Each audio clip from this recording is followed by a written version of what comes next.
दुख के साथ कहना है कि आजादी के बाद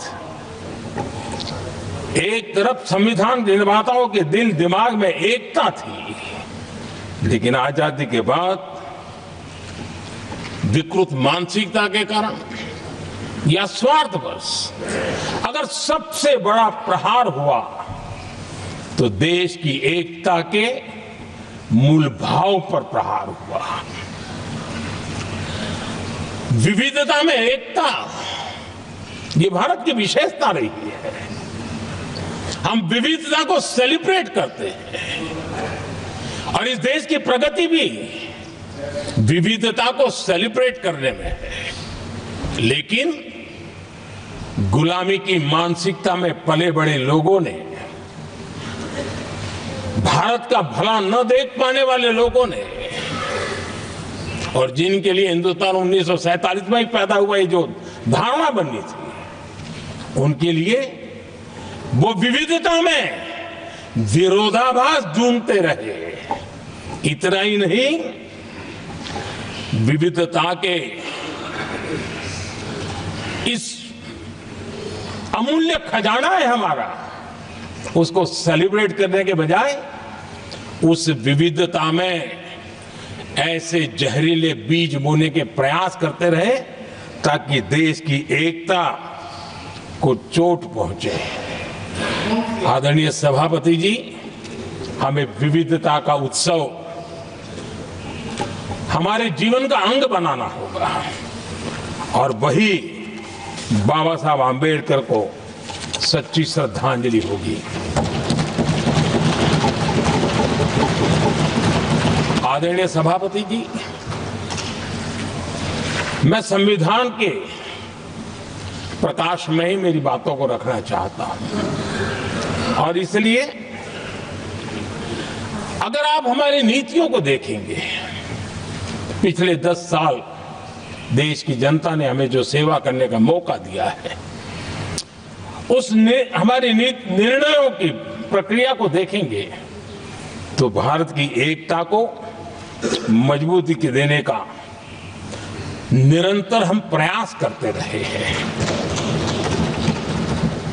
आर्टिकल 370 देश की एकता में रुकावट बना पड़ा था, दीवार बना पड़ा था। देश की एकता हमारी प्राथमिकता थी, जो कि हमारी संविधान की भावना थी, और इसलिए धारा 370 को हमने जमीन पर उतार दिया, क्योंकि देश की एकता हमारी प्राथमिकता है। आदरणीय सभापति जी, इस इतने बड़े विशाल देश में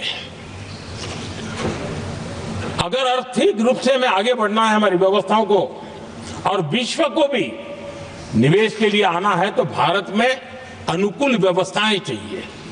और उसी में से हमारे देश में एक लंबे अरसे तक जीएसटी को लेकर के चर्चा चलती रही। मैं समझता हूं इकोनॉमिक यूनिटी के लिए जीएसटी ने बहुत बड़ी भूमिका अदा की है। उस समय पहले की सरकार का भी कुछ योगदान है। वर्तमान समय में हमको इसको आगे बढ़ाने का अवसर मिला और हमने इसको किया, और वो भी वन नेशन वन टैक्स उस भूमिका को आगे बढ़ा रहा है। आदरणीय सभापति जी, हमारे देश में राशन कार्ड गरीब के लिए बहुत बड़ी मूल्यवान दस्तावेज रहा है, लेकिन गरीब अगर एक राज्य से दूसरे राज्य जाता था तो गरीब कुछ भी उसके प्राप्त करने का हकदार नहीं बनता था। इतना बड़ा देश पर उसका किसी भी कोने में जाए उसका उतना ही अधिकार है। एकता के उस भाव को मजबूत करने के लिए हमने one nation one ration card की बात को मजबूत किया। आदरणीय सभापति जी, देश के गरीब को, देश के सामान्य नागरिक को अगर मुफ्त में इलाज मिले तो गरीबी से लड़ने की उसकी ताकत अनेक गुना बढ़ जाती है। लेकिन उसके लिए जहां वो काम करता है वहां पर तो मिल जाए, लेकिन किसी काम बस वो बाहर गया है और वहां पर वो जीवन और मृत्यु की लड़ाई लड़ता हो, ऐसे समय अगर उसको सुविधा नहीं मिलेगी तो व्यवस्था किस काम की।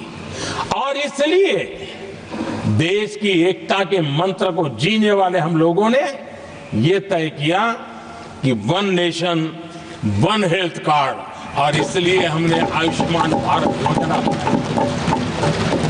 आज बिहार के दूर दराज क्षेत्र का व्यक्ति भी अगर पुणे में कुछ काम कर रहा है और अचानक बीमार हो गया तो उसके लिए आयुष्मान कार्ड होना बहुत इनफ है, उसकी सेवा मिल सकती है। आदरणीय सभापति जी, हम जानते हैं देश में कई बार ऐसा हुआ कि देश के एक हिस्से में बिजली थी लेकिन बिजली सप्लाई नहीं हो रही थी और उसके कारण दूसरे इलाके में अंधेरा था। और पिछली सरकार में हमने विश्व के अंदर भारत की बदनामी हेडलाइन से हुआ करती थी अंधेरे की, वो दिन हमने देखे हैं। और तब जाकर के एकता के मंत्र को लेकर के संविधान की भावना को जीने वाले हम लोगों ने वन नेशन वन ग्रिड को परिपूर्ण कर दिया। और इसलिए आज बिजली के प्रवाह को निर्विरोध रूप से हिंदुस्तान के हर कोने में ले जाया जा सकता है। आदरणीय सभापति जी, हमारे देश में इंफ्रास्ट्रक्चर में भी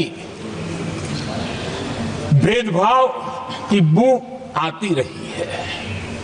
हमने उसे मिटा करके देश की एकता को ध्यान में रखते हुए, एक संतुलित विकास को ध्यान में रखते हुए हमने उस भेदभाव, उस भावना को खत्म करके एकता को मजबूत किया।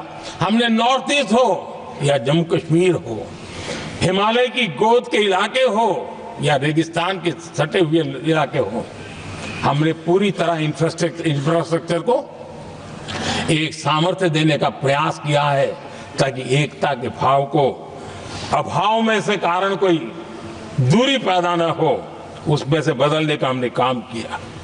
आदरणीय सभापति जी, युग बदल चुका है और हम नहीं चाहते हैं कि डिजिटल के क्षेत्र में हैव्स एंड हैव्स नॉट की स्थिति बन जाए। देश के लिए समान रूप से, और इसलिए दुनिया के अंदर बड़े गर्व के साथ हम कहते हैं कि भारत का जो डिजिटल इंडिया की जो सक्सेस स्टोरी है उसका एक कारण है हमने टेक्नोलॉजी को डेमोक्रेटाइज करने का प्रयास किया है। और उसी का भाग है ये हमारे संविधान निर्माताओं ने हमें दिशा दिखाई है कि हमने ऑप्टिकल फाइबर हिंदुस्तान की हर पंचायतों तक ले जाने का प्रयास किया है ताकि भारत की एकता को मजबूती देने में हमें ताकत मिले। आदरणीय सभापति जी, हमारा संविधान की अपेक्षा है एकता की, और इसी को ध्यान में रखते हुए हमने मातृभाषा के महात्म्य को स्वीकारा है। मातृभाषा को दबा करके हम देश के जनमानस को संस्कारित नहीं कर सकते, और इसलिए हमने न्यू एजुकेशन पॉलिसी में भी मातृभाषा को बहुत बल दिया है। और अब मेरे देश का गरीब का बच्चा भी मातृभाषा में डॉक्टर इंजीनियर बन सकता है, क्योंकि हमारा संविधान सबसे पीछे है, उनकी सबसे दरकार करने का हमें आदेश देता है। इतना ही नहीं, हमने क्लासिकल लैंग्वेज की दिशा में भी कई लैंग्वेजेस जो जिनका हक बनता था उनको हमने उस स्थान पर रख करके हमने उनका सम्मान किया था।